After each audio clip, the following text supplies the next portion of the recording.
शत्रूणां बुद्धिनारस्थो मित्राणां मुद्यस्तवारिं दीनबन्धो बले राजा दानविन्दो महाबलं तेन त्वामपि वन्दामहे रक्षमां जलमाचलारे विनाशक्यात् स्वस्ति निरगं क्रिया सदा मंगलम करिष्ये स्वस्ति स्वया विनाशक्यात् धर्मकल्याणव्रतनिमित्ता पूजन कर्मार्थे पत्रिका पूजन कर्मः च करिष्ये नमः ओम वस्त्र पूजन कर्मार्थे ओम ह्रीं समूलग्नादिति निमित्ता वनार्थे वस्त्रार्धेन वस्त्रं समर्पयामि सर्वभूषाधिकेशो मे लोकलज्जानि। સૌ પ્રથમ જય સિયારામ બધાને. મારું નામ દીપાલી નામદાર છે, આપ સૌ જ જાણો છો. આજે આપણે અહીંયા 51 કપલ એકત્રિત થયા છે અને સાથે સાથે એમના મા બાપ પણ આવ્યા છે. પાનેતર વિતરણનો કાર્યક્રમ છે અને એની સાથે સાથે પ્રી કાઉન્સિલિંગ, લગ્નનું જે પ્રી કાઉન્સિલિંગ આવે એટલે કે લગ્ન કેવી રીતે જીવવું અને તમારી મૂંઝવણના પ્રશ્નો છે, એ કાર્યક્રમ આપણા ગુજરાતમાં આજે પહેલી વાર આપણા સિયારામ ફાઉન્ડેશનમાં થઈ રહ્યો છે.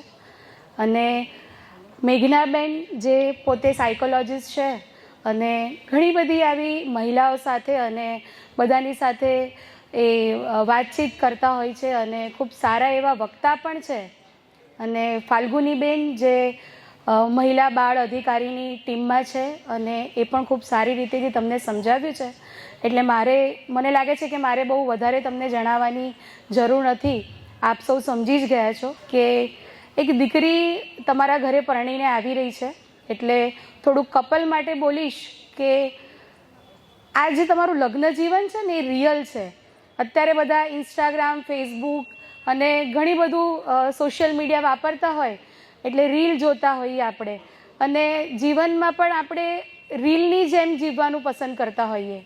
પણ એ ફક્ત રીલ છે. એ તમને આનંદ આવે એવી રીલો બનાવે, પણ વાસ્તવિક એ જીવન હોતું નથી. રીલ અને રિયલ એ બેઉમાં બહુ જ તફાવત છે. એના માટે તમને બતાવશે કે છોકરો આવ્યો છોકરી માટે બુકે લઈને કે એને અંગૂઠી આપી અને પ્રપોઝ કર્યું, ડાન્સ કર્યો. આવું બધું રિયલમાં હોતું નથી.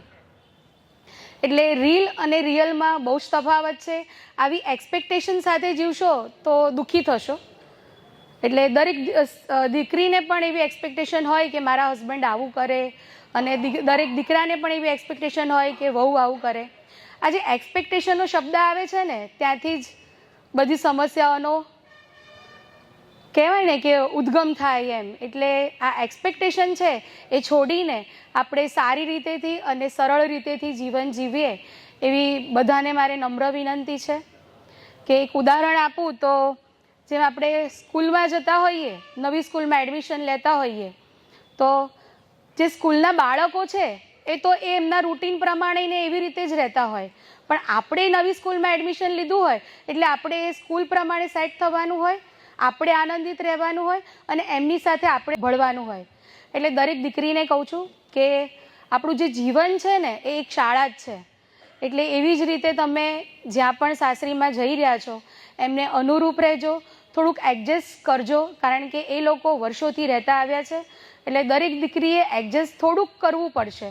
હું એવું નથી કહેતી કે ના તમારે એડજસ્ટ જ કરવાનું છે, આમ જ કરવાનું છે, પણ થોડુંક ઘણું એડજસ્ટમેન્ટ માટે તમે એકાદ વર્ષ આપશો તો તમારું જીવન સફળ જશે. સાથે અહીંયા નવા જે સાસુ અને સસરા બનવાના છે એમને પણ એક થોડી ઘણી વાત કરીશ કે આ જે દીકરી આવી રહી છે એની પાસે 40-50 વર્ષની જે સ્ત્રી હોય એવી અપેક્ષાઓ ન રાખતા કે ભાઈ આ કેમ નથી આવડતું. કારણ કે આજની જનરેશન છે ને એ થોડીક ડિફરન્ટ છે. દરેક વસ્તુ એ શીખીને ના આવે. આજની જનરેશનમાં દીકરીઓ ભણતી પણ હોય, નોકરી પણ કરતી હોય. ક્યાંક કશુંક ન આવડે તો પોતાની દીકરીની જેમ એમને શીખવાડજો, સમજાવજો, ઠપકો આપજો, પણ મીઠો ઠપકો આપજો. અને દરેક દીકરીને પણ એમ કહું કે પોતાની મા સમજીને એ મીઠો ઠપકો પણ આવકારજો અને ખૂબ સારી રીતેથી રહેજો. કારણ કે સાસુ અને વહુમાં જ્યારે પ્રોબ્લેમ ઊભી થાય ને ત્યારે જે દીકરાની માનસિક સ્થિતિ હોય ને ખાલી એ જ જાણી શકતું હોય. એટલે દરેકને એવી વિનંતી કરીશ કે સાસુ અને વહુ જો સારી રીતેથી રહેશે ને તો તમારો જે હસબન્ડ છે ને, જે થનાર પતિ, એ ખૂબ સારી રીતેથી સફળતા પ્રાપ્ત કરશે. એટલે એ ચાવી તમે સાસુ અને વહુમાં જ છે. એટલે એવી રીતેથી જીવો અને બીજું તમને એવું કહીશ કે આપણે સિયારામ ફાઉન્ડેશનમાં જે તાલીમ આપવામાં આવે છે એ દરેક ગામમાં આપવામાં આવે છે. એટલે વહુ છે કે દીકરી છે, કોઈને પણ આપણા તાલીમ કેન્દ્રોમાં તાલીમ લેવી હોય, પગભર થવું હોય તો એવી તાલીમ કેન્દ્રમાં પણ એમને આવકાર્ય છે. બધા તાલીમનો લાભ લેજો. દરેક ગામોમાં આ તાલીમ કેન્દ્રો ચાલતા હોય છે. બસ આટલું જ કહીશ. અને 6 ફેબ્રુઆરીએ બધા ઉમળકાથી અને ઉમંગભેર આવો અને તમારા બધાના લગ્ન જીવન માટે તમને ઓલ ધ બેસ્ટ. કોંગ્રેચ્યુલેશન. આજે જે પાનેતર વિતરણ કાર્યક્રમ સિયારામ ફાઉન્ડેશન દ્વારા આયોજવામાં આવેલો છે તેમાં જે 51 દીકરીઓ અને દીકરાઓના લગ્ન સમૂહ લગ્ન કરવામાં આવ્યા છે સર્વજ્ઞાતીય, જે બીજી વખતના છે. બીજી વખત આ લોકો આયોજન કરી રહ્યા છે આ વર્ષે. હવે આ દીકરા દીકરીઓ પોતાના જીવનમાં લગ્ન કર્યા પહેલાં અને લગ્ન કર્યા પછી જે મૂંઝવતા પ્રશ્નો હોય કે એ લોકોને કઈ રીતે પોતાના જીવન સાથી કે પોતાના લગ્ન જીવનને આગળ વધારવું છે તે માટે ઘણા પ્રશ્નો હોય છે. તો એ પ્રશ્ન માટે થઈને બેટી બચાવો બેટી પઢાઓ યોજના અંતર્ગત અમે આજે આ આવ્યું છે કે પ્રી મેરેજ કાઉન્સેલિંગ અને પોસ્ટ મેરેજ કાઉન્સેલિંગ, કે લગ્ન પહેલાં તમે કઈ રીતે મેરેજ કરવાના છો તો એ પહેલાં તમારું માનસિક સ્થિતિ કેવી હોવી જોઈએ તેના માટે અમે આજે સાયકોલોજિસ્ટને પણ બોલાવ્યા છે, મેઘનાબેન જોશી, જે પોતાના સાયકોલોજિસ્ટ તરીકેના અનુભવને શેર કરશે અને દીકરા દીકરીઓને વ્યવસ્થિત માર્ગદર્શન આપશે કે પોતાનું લગ્ન જીવન શાંતિથી અને સુખમય જીવન કાઢે અને આગળ એ લોકોના પ્રશ્ન ના ઉદ્ભવે.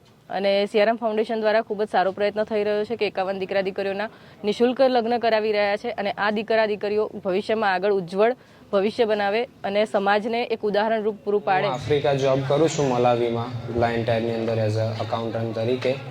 અને મને જાણ થઈ કે સિયારામ ફાઉન્ડેશન દ્વારા હવે એક સમૂહ લગ્નનું આયોજન કરેલું છે, તો હું પણ એમાં એક સહભાગી થયો. તે બદલ સિયારામ ફાઉન્ડેશનનો ખૂબ ખૂબ આભાર માનું છું. અને હું તો સહભાગી થયો, પરંતુ મારી સાથે સાથે બીજા 51 જેટલા પણ આની અંદર જોડાયા. એટલે સિયારામ ફાઉન્ડેશનનો ખૂબ ખૂબ આભાર માનું છું કે આવા શું કહેવાય, આવા જે હોય છે એમને એ મેરેજની અંદર જોડે છે અને આવું એક મસ્ત મજાનું એક ફાઉન્ડેશન ઊભું કર્યું છે અને દરેકને આ રીતના એ મેરેજની અંદર જોડતા હોય છે. અને બીજી વસ્તુ તો એ કે મને એ ખૂબ સારામાં સારું ગમી ગયું કે એમને જે પ્રી મેરેજને જે સલાહ આપી કે તમે જીવનની અંદર જ્યારે મેરેજ કરો છો તો સાથ છે ને એ ખૂબ જરૂરી છે. કે ગમે તેવું હોય પરંતુ આપણે સ્વીકાર કરવો, સહજ કરવું, સત્યતા રાખવી, એ મને ખૂબ સ્પર્શી ગયું એ શબ્દ. જો આપણે પણ એ બધા શબ્દો યાદ રાખીશું તો આપણું જીવન જે છે ને એ ખૂબ સુખી રીતના આપણે પસાર કરી શકીશું.